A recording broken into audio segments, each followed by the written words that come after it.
जय हिंद. मी brigadier Hemant Mahajan. आज आपण एका महत्वाच्या विषयावरती बोलणार आहे. ते म्हणजे जम्मू आणि काश्मीरचे जे लेफ्टनंट गव्हर्नर आहेत मनोज सिन्हा यांनी काल जे सिक्युरिटी फेल्युअर होतं किंवा जे इंटेलिजन्स फेल्युअर होतं, ज्यामुळे पहलगाम इथे दहशतवादी हल्ला झाला आणि ज्यामध्ये अनेक आपले पर्यटक मारले गेले, त्याची पूर्ण रिस्पॉन्सिबिलिटी म्हणजे पूर्ण जबाबदारी स्वीकारली आहे. तसं म्हटलं तर हा त्यांचा मोठेपणा आहे आणि फक्त चूक त्यांचीच होती की अजून कोणाची, याचं आपण विश्लेषण करू. आणि मुख्य महत्वाचं असं असतं की कुठल्याही प्रसंगातून आपण शिकायला पाहिजे, ज्यामुळे तशा चुका पुन्हा होणार नाहीत आणि पाकिस्तानला अशा प्रकारचा हल्ला पुन्हा करता येणार नाही, हे जास्त महत्वाचं आहे. तर थोडक्यात आपण विश्लेषण करू की नेमकं काय झालं. त्याच्यामध्ये आपण 4-5 मोठे मुद्दे कव्हर करू. एक तर हल्ला व्हायच्या आधी पहलगामचा काश्मीरमध्ये सिच्युएशन काय होती, परिस्थिती काय होती. दुसरं, हल्ल्यामध्ये नेमकं काय झालं, त्याच्यामध्ये कोणाच्या चुका होत्या. तिसरं, जी सिव्हिल ब्युरोक्रेसी म्हणजे जी नोकरशाही आहे, त्यांच्या काय चुका होत्या. चौथं, जम्मू आणि काश्मीरचे जे पोलीस आहेत, त्यांनी काय काम केलं होतं. पाचवं, त्याच्यानंतर सध्याची प्रेझेंट सिच्युएशन काय आहे. आणि सहावं, की सध्या अमरनाथ यात्रा आता सुरू झालेली आहे 5 जुलैपासून, त्यांच्या सुरक्षेचं काय. आणि याच्यानंतर सध्या आपण पाकिस्तानला कशा प्रकारे प्रतिसाद देतो आहे आणि पाकिस्तानला कसा आपण त्यांचं जे लेव्हल ऑफ त्यांचे जे प्रॉब्लेम्स आहेत, आपण ते कसे वाढवतो आहे, याविषयी सगळ्या विषयांवरती आपण चर्चा करू. तर सर्वात पहिले बॅकग्राऊंड पहलगाम दहशतवादी हल्ल्याच्या आधी. काश्मीरची लोकसंख्या 2 कोटीच्या आसपास आहे आणि 2.5 कोटीहून जास्त पर्यटक हे काश्मीरमध्ये पोहोचले होते, ज्यामुळे सगळं नॉर्मल झालं असं सगळ्यांना वाटत होतं. आणि त्याच वेळेला पहलगाम मधला हा हल्ला झाला आणि या हल्ल्याला मीडियाने चांगलं कव्हर केलेलं आहे. याच्यामध्ये सर्वात पहिला प्रश्न येतो की जी सिव्हिल ब्युरोक्रेसी आहे, म्हणजे डिस्ट्रिक्ट कलेक्टर आहे, डिस्ट्रिक्ट मॅजिस्ट्रेट आहे, टुरिझम ऑफिसर आहे, तिथले तहसीलदार आहेत, त्यांची रिस्पॉन्सिबिलिटी काय होती. त्यांनी ज्यावेळेला नवीन नवीन टुरिस्ट स्पॉट उघडले जातात, तर तिथे त्यांनी सुरक्षा व्यवस्था करता पोलिसांना बोलवलं होतं का. पोलिसांनी तिथल्या जी सुरक्षा व्यवस्थेची जी आव्हानं आहे त्याचं विश्लेषण करून तिथे पोलिसांची तैनाती ही केली होती का.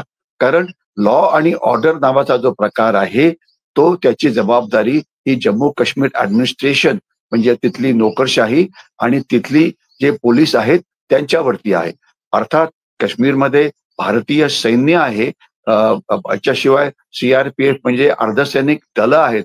परंतु भारतीय सैन्याचं काम जे आहे ते आहे 2 मोठी कामं, काउंटर इन्फिल्ट्रेशन आणि काउंटर टेररिझम. काउंटर इन्फिल्ट्रेशन याचा अर्थ असा की सीमेपासून एलओसी पासून जी घुसखोरी होते पाकिस्तानकडून दहशतवाद्यांशी, ती थांबवणं. आणि त्यामध्ये भारतीय सैन्याला जवळजवळ 95% यश हे मिळतं आहे. बहुतेक दहशतवादी हे एलओसी वरतीच मारले जातात. आणि याच्याशिवाय असं मानलं जातं की काही दहशतवादी आज त्यांना भारतामध्ये म्हणजे काश्मीरमध्ये घुसण्यामध्ये यश मिळालं असेल, तर त्यांच्या विरुद्ध माहितीच्या आधारावरती काउंटर टेररिझम ऑपरेशन्स ही केली जातात. ज्यामध्ये आपण जर बघितलं असेल तर गेल्या महिनाभरामध्येच आपण 7-8 दहशतवादी हे मारलेले आहेत. आणि आता असं समजलं जातं की काश्मीर खोऱ्यामध्ये एक 15 ते 20 दहशतवादी अजून शिल्लक असावे आणि जो खालचा भाग आहे साऊथ ऑफ पीर पंजाब म्हणजे जम्मू काश्मीर, उधमपूर, पुंछ, राजौरी हा जो भाग आहे, तिथे 4 ते 5 दहशतवादी असावे, अशा प्रकारची असेसमेंट आहे. तर भारतीय सैन्याचं काम हे आक्रमक असतं. कुठल्याही जागाचा स्पॉट सिक्युरिटी हे त्यांचं काम नसतं.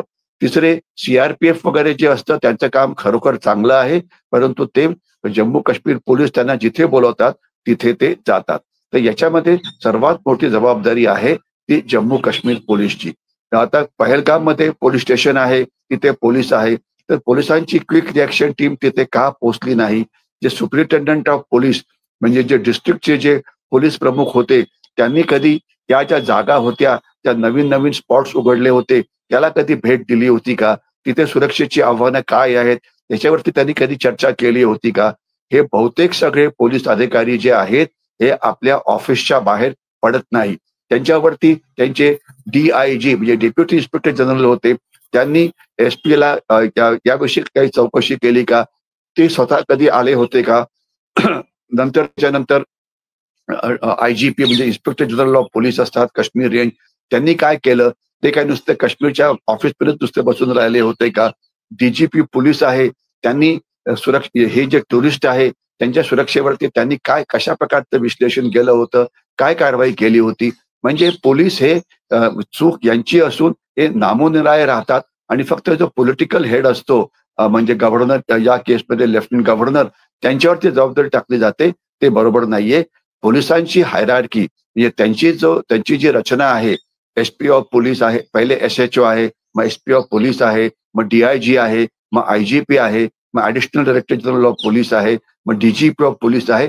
त्यांनी आपली जबाबदारी निभावली नाही आणि आता या सगळ्यांना धक्का मारून त्यांच्या ऑफिसच्या बाहेर काढायला पाहिजे आणि पुन्हा एकदा जे नवीन टुरिस्ट स्पॉट्स उघडले जात आहेत त्याच्या सुरक्षा व्यवस्थेचा प्रॉपर अप्रिसिएशन करा आणि तिथे प्रॉपरली सुरक्षा व्यवस्था ही ठेवा. हे त्यांनी काम त्यांची चूक केलेली आहे. त्याच्याशिवाय जे सिव्हिल ब्युरोक्रेसी, जे डिस्ट्रिक्ट मॅजिस्ट्रेट म्हणा किंवा डिस्ट्रिक्ट कलेक्टर म्हणा, तहसीलदार म्हणा, या सगळ्यांनी जमिनीवरती जाऊन बघायला पाहिजे की जे टुरिस्ट स्पॉट्स असतात तिथे व्यवस्था चांगली आहे की नाही, तिथे ट्रॅफिक कंट्रोल ठीक आहे की नाही, तिथे पोलिसांची बूथ तिथे आहेत की नाही. म्हणजे वेगवेगळ्या प्रकारचं जी रचना करायला पाहिजे ज्यामुळे टुरिझम हे जास्त सुकर होईल, ती त्यांनी करायला पाहिजे. त्यांना आता जमिनीवरती पाठवून ते काम त्यांनी करायलाच पाहिजे. नंतरचा प्रश्न असा येतो की हा हल्ला झाला आणि 2.5 तास लागले आपल्या क्विक रिॲक्शन टीम्सना तिथे पोहोचण्याकरता. खरं म्हटलं तर काश्मीर पोलीस जे पहलगाम मध्ये होते त्यांना 40 ते 45 मिनिटांमध्ये तिथे पोहोचता आलं असतं, पण ते पोहोचले नाही. याकरता तिथली जी QRT होती, तिथले जे पोलीस होते त्यांना दोष नक्कीच द्यायला पाहिजे आणि त्यांच्या विरोधात कारवाई ही करायला पाहिजे. आपल्या माहितीकरता सर्वात लांब असलेली राष्ट्रीय रायफल बटालियन, ज्यांचं खरं काम असतं की हा जो रस्ता आहे श्रीनगर पासून तर कारगिलला जाणारा वाया झोजिला पास आहे, तर त्याचं रक्षण करणं आणि तिथे त्या रस्त्याला सुरक्षा देणं, कारण हा एकुलता एक रस्ता आहे की जो काश्मीर मधून जातो आपल्या लेह लडाख मध्ये म्हणजे कारगिल लेह या भागामध्ये आणि तो अत्यंत महत्वाचा आहे. तर त्यांची क्विक रिॲक्शन टीम ही 2.5 तासानंतर पोहोचली. तर ते पोहोचले तर बाकीचे जे काश्मीरचे जे पोलीसवाले होते ते का पोहोचले नाही, हा एक अत्यंत महत्वाचा प्रश्न आहे की ज्याची उत्तरं जी आहेत ही आपल्याला मिळायलाच पाहिजे. आणि इथे ज्यांनी चुका केल्या होत्या त्यांना त्याबद्दल शिक्षा ही मिळायलाच पाहिजे. याच्या पुढचा आता मुख्य मुद्दा येतो की सध्याची परिस्थिती काय आहे आणि ज्या चुका आपल्या झाल्या म्हणजे अर्थात कोणी पर्यटक मारले गेले तर चुका नक्कीच झाल्या. त्याकरता गव्हर्नरनी म्हटलंय की मी जबाबदार होतो, हा त्यांचं मोठेपण आहे. परंतु जास्त महत्वाचं आहे की आता आपण शिकायला काय पाहिजे. आता सध्या पुन्हा एकदा टुरिझम वाढायला सुरुवात झाली आहे जम्मू काश्मीरमध्ये आणि तिथे जो सर्वात मोठा इव्हेंट जो आता सुरू आहे तो म्हणजे 4 जुलै पासून सुरू झालेली अमरनाथची यात्रा. अमरनाथची यात्रा हा एक अतिशय महत्वाचा इव्हेंट असतो काश्मीरच्या टुरिझम कॅलेंडरमध्ये आणि तिथे लाखो भाविक अमरनाथ गुफेचं येऊन दर्शन करतात आणि यांचा जो रस्ता आहे नेमका हाच आहे जिथे आपण आता सध्या जो पहलगामचा हल्ला झाला होता म्हणजे पहलगाम नंतर बाल्टल नंतर मग तो एक रस्ता जातो तो याच भागातून जातो पुढे आणि या रस्त्याचं काय तर आपल्याला कल्पना पाहिजे की त्याची सुरक्षा व्यवस्था अत्यंत चांगली आहे आणि दरवर्षी चांगली ठेवली जाते. याच्यामध्ये 3 टियरची सिक्युरिटी आहे. पहिल्या भागामध्ये रस्त्यावरती जम्मू आणि काश्मीरचे पोलीस असतात.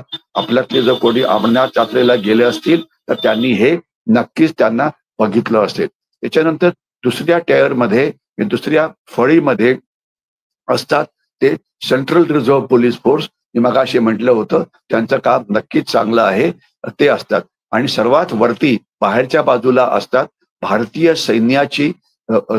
सैन्याची युनिट्स ही तिथे असतात की जी या संपूर्ण जो यात्रेचा रूट आहे त्याला दोन्ही बाजूनी वरच्या बाजूनी जे आजूबाजूला डोंगर असतात तिथून सुरक्षा प्रदान करत असतात.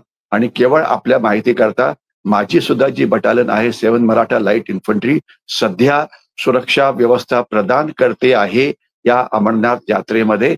आणि आपण बघा की अमरनाथ यात्रेमध्ये सुरक्षा व्यवस्था कशी राहील ती लक्षात असावं की यात्रा ही जनरली 7 आठवडे चालते. 7 आठवडे म्हणजे जुलैमध्ये जी सुरू झालेली यात्रा आहे ही ऑगस्टमध्ये संपेल. आणि मला खात्री आहे की इथे जी सुरक्षा व्यवस्था असेल ती अतिशय चांगली असेल आणि काही झालं तर दहशतवाद्यांना नक्कीच मोठं प्रत्युत्तर हे दिलं जाईल. तर अमरनाथ यात्रेची सुरक्षा व्यवस्था आता खूप चांगली आहे याच्याविषयी कोणाच्याही मनामध्ये शंका नको. आणि आता इथेच मी अजून एक विषय मांडू इच्छितो ज्याचा संबंध काश्मीरशी आहे. काश्मीरमध्ये आपल्या टुरिस्टचं रक्षण करणं ही एक रक्षात्मक कारवाई झाली. म्हणजे तिथे अजून पोलीस ठेवायचे, तिथे अजून सीआरपीएफ आणायचं, भारतीय सैन्याला तिथे आणायचं, ते करायला पाहिजे. आणि पण ही रक्षात्मक कारवाई आहे. परंतु आपण पाकिस्तानवरती प्रतिहल्ले करू शकतो का? तर त्याचं उत्तर आहे नक्कीच करू शकतो. आणि पाकिस्तानला सुद्धा आपण वेगवेगळ्या प्रकारे धडा शिकवत आहे. आज आपण पाकिस्तानची हालत बघितली, केवळ तिथे चाललेला हिंसाचार, तर आपल्याला असं दिसतं की अफगाणिस्तान पाकिस्तानची जी सीमा आहे त्याला ड्युरंड लाईन म्हटलं जातं. तिथून तेहरेके तालिबान पाकिस्तान नावाचा एक गट आहे जो पाकिस्तानी सैन्यावरती सतत हल्ले करत असतो. आणि त्यांच्या विरोधामध्ये पाकिस्तानी सैन्य हे त्यांचं एअरफोर्स, त्यांचे हेलिकॉप्टर्स, त्यांचे ड्रोन्स आणि इतर गोष्टी वापरतात. परंतु ते नुकसान काही थांबायला तयार नाहीये.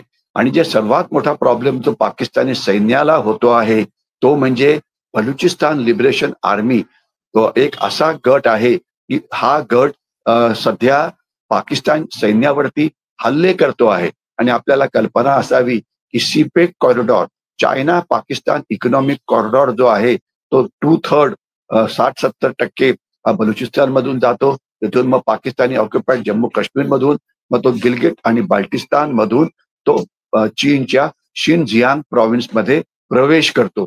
4,500 किलोमीटरचा हा रस्ता, त्याच्यावरती बलुची स्वतंत्रता सेनानींचे एवढे हल्ले सुरू आहेत की त्याच्यामुळे पाकिस्तानी सैन्य त्याचं रक्षण करण्याकरता अपुरं पडतं आहे. म्हणजे केवळ आपल्या माहिती करता ट्रेडिशनली पाकिस्तानी सैन्य 85% हे भारत पाकिस्तान सीमेवरती तैनात असायचं आणि एक 15% अफगाणिस्तान पाकिस्तान सीमेवरती.